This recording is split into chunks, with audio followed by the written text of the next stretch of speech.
ದರ್ಶನ್ ತೂಗುದೀಪ್ ಅವರ the devil movie ವಿಮರ್ಶೆ ಮಾಡುವ ಹಾಗಿಲ್ಲ, ಕಮೆಂಟ್ಸ್ ಮಾಡಂಗಿಲ್ಲ, ಕೋರ್ಟ್ನಿಂದ ತಡೆ.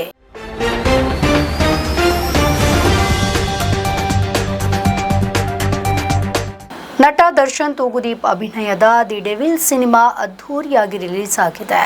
ದರ್ಶನ್ ಅನುಪಸ್ಥಿತಿಯಲ್ಲಿ ಈ ಸಿನಿಮಾ ರಿಲೀಸ್ ಆಗಿದೆ. ಹಾಗೆ ಫಸ್ಟ್ ಶೋಗೆ ದೊಡ್ಡ ಮಟ್ಟದಲ್ಲಿ ಜನರು ಬಂದು ಸಿನಿಮಾವನ್ನ ನೋಡಿದ್ದು ಅರ್ಧ ಸಿನಿಮಾ ಗೆದ್ದಂತಾಗಿದೆ.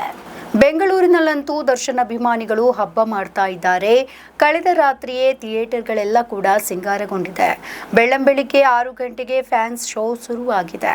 ಎಲ್ಲಿ ನೋಡಿದ್ರೂ ಕೂಡ ದರ್ಶನ್ನ ಕಟೌಟ್ಗಳು, ಹಾರಗಳು. ಅಂದಹಾಗೆ ದರ್ಶನ್ ಸಿನಿಮಾವನ್ನ ನೋಡಲು ಜನಸಾಗರವೇ ಹರಿದು ಬಂದಿತ್ತು. ದರ್ಶನ್ ಸಿನಿಮಾವನ್ನ ನೋಡಿದ ಬಹುತೇಕರು ಸಿನಿಮಾ ಸಖತ್ತಾಗಿದೆ, ಡಬಲ್ ಆಕ್ಟಿಂಗ್ ಚೆನ್ನಾಗಿದೆ ಅಂತ ಹಾಡಿ ಹೊಗಳಿದ್ದಾರೆ. ಮಲ್ಟಿಪ್ಲೆಕ್ಸ್ಗಳಲ್ಲಿ ದಿನಕ್ಕೆ 15ರಿಂದ 30 ಶೋಗಳನ್ನು ಇಡಲಾಗಿದೆ. ಇದರ ರೇಟ್ ಕೂಡ ಹೆಚ್ಚಾಗಿದೆ.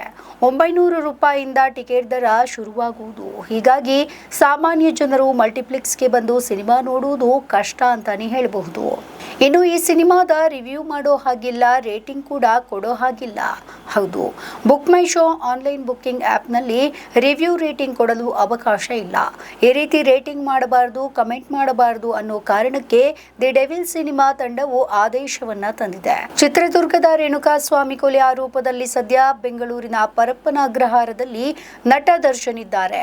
ಹೀಗಾಗಿ ಕೆಟ್ಟ ಕಮೆಂಟ್ಸ್ ಬರುವ ಮುನ್ನೆಚ್ಚರಿಕೆಯಿಂದ ಕೋರ್ಟ್ನಿಂದ ಈ ಆದೇಶವನ್ನ ತರಲಾಗಿದೆಯಂತೆ.